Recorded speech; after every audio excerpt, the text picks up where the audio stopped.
you guys doing? Dr. Dana here, and this is NMTV New York. We have some important updates for the Nigerian Decide 2023 election, and I think it's safe to say that the elections thus far is going well. And Nigeria is a big country, so a lot of people turn out to vote.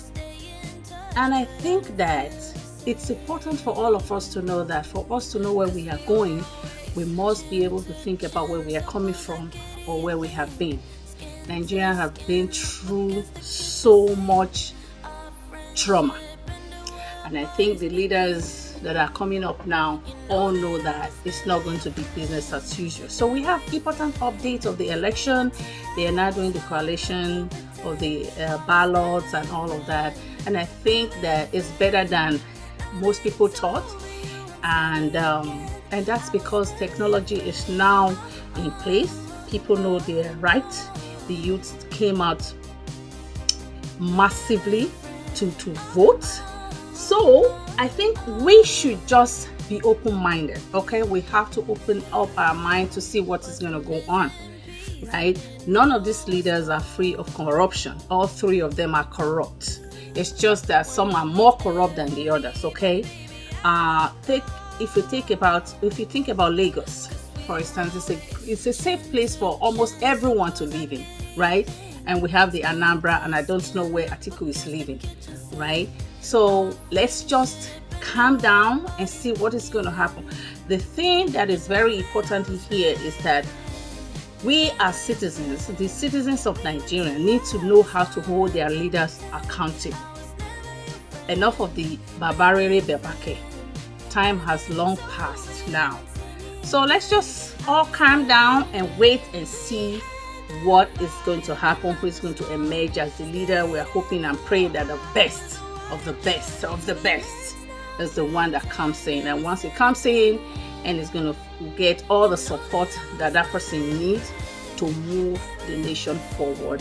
If we think that Lagos is good, policy is what rules a nation.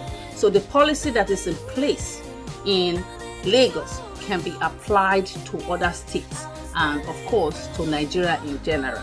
So the money that most of these leaders were pocketing or massively collecting, now that everyone is aware of that, and I think that we have to stop.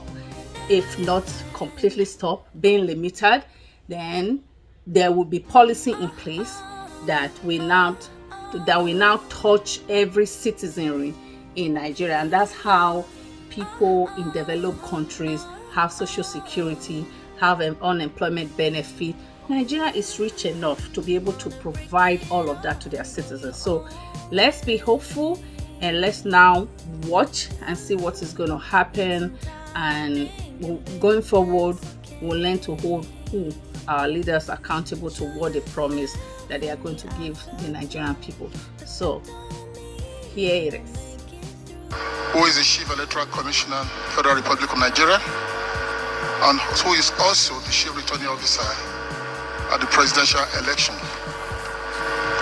He will be collating the results from resident electoral commissioners, and he, by law, will declare the winner of the presidential election.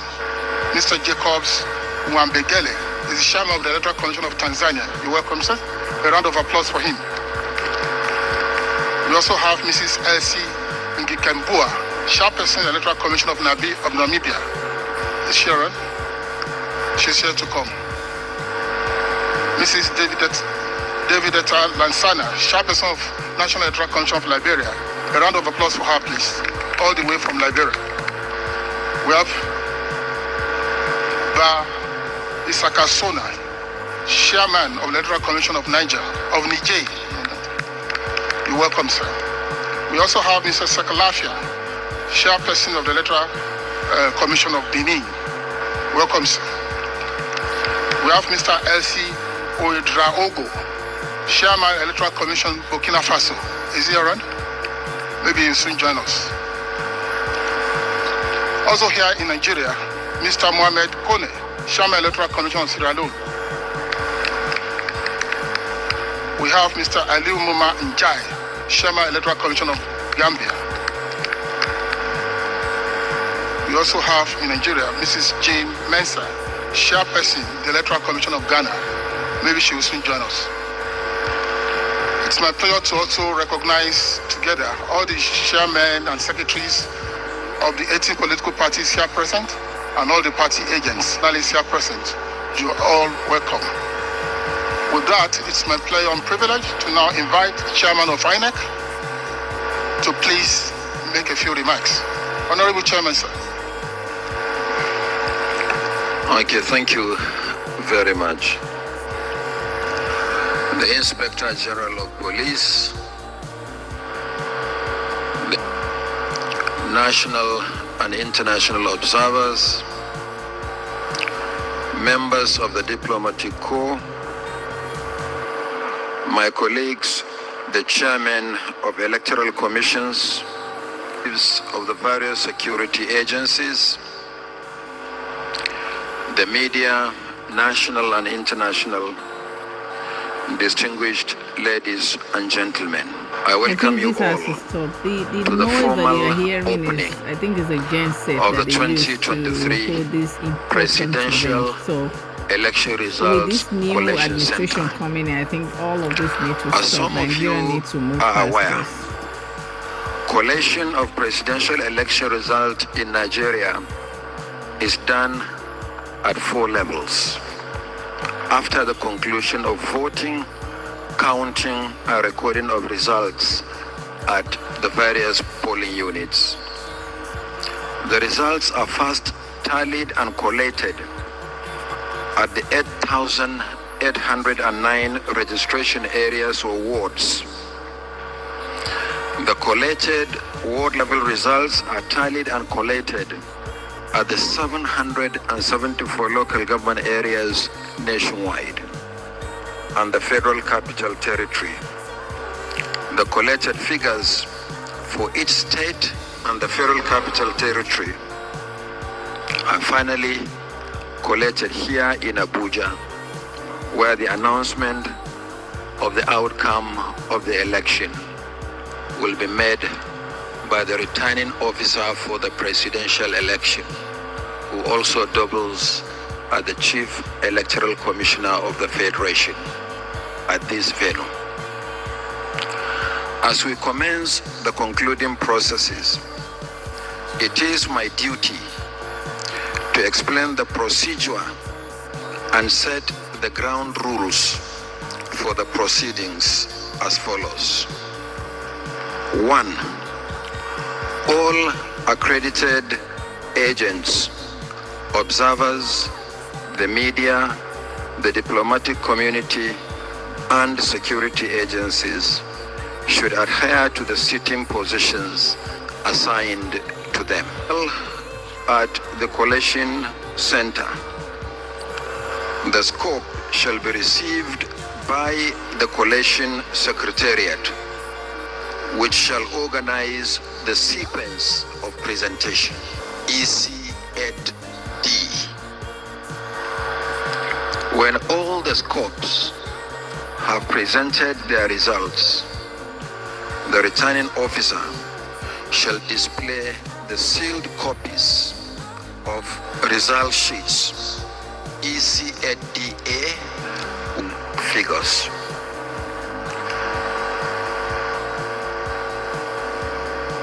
When the scopes arrive, they will sit in the open. So there will be seats at the end of the hall. To my right, you will see black leather chairs. ICC. Barrister Okoye, thank you for joining us this hour. All eyes on the ICC. Nigerians cannot wait for INEC to decide when this particular proceeding will start. But talk to us about why it seems that it's taking longer, because the INEC commissioner said collation will start in earnest by 6 p.m. We have different tracks to the presidential collation. First, there must be an election at the level of the polling units. And for this particular election, we conducted the election in 176,606 polling units across the Federation. All these votes must be entered into what we call Form EC8A, which is the polling unit level result. They must be entered, and then they must also be uploaded into record the scores of each political party in the different forms. And then we wait. That is the process and the procedure that we continue until we get all the 36 states and the federal capital. So I thank you all for watching today. I hope we have all listened. And let's just be hopeful and be open-minded and wait to see who the winner is going to be. And I'll be back to share more updates. Until then, keep doing what you love, and I will see you back here again.